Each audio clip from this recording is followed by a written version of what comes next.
I'm going to show you how to do the long tail cast on thumb method. So you start with a slip knot.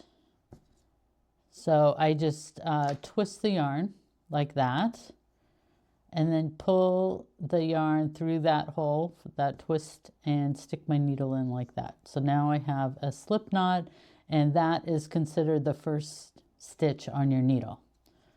With a long tail cast on, it's important that you have a long tail.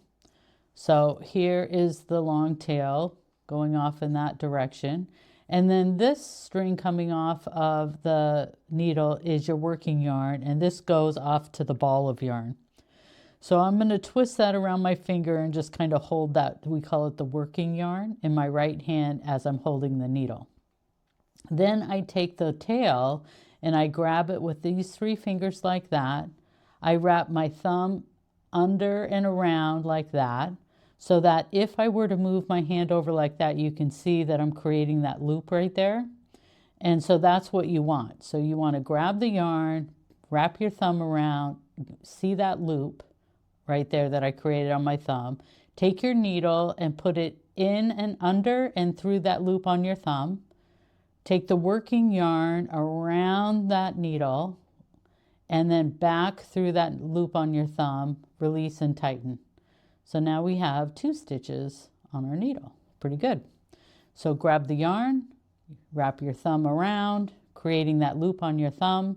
Take your needle under and through that loop on your thumb, wrapping the working yarn around your needle, back through that loop on your thumb, and tighten.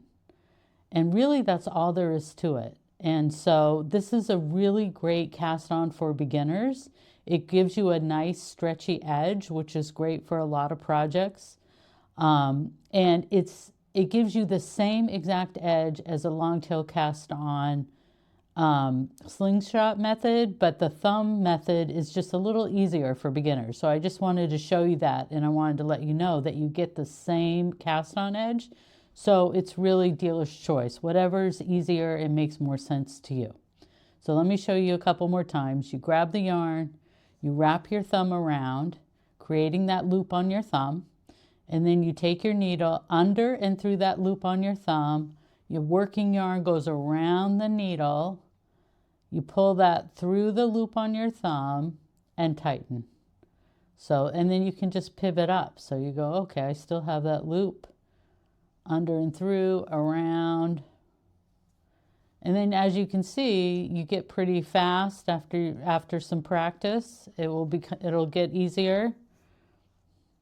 And you just cast on however many stitches your pattern calls for, or however many stitches you want to cast on for your practice if you're just learning. But it's a pretty easy cast on for beginners, and you do get this really nice stretchy edge.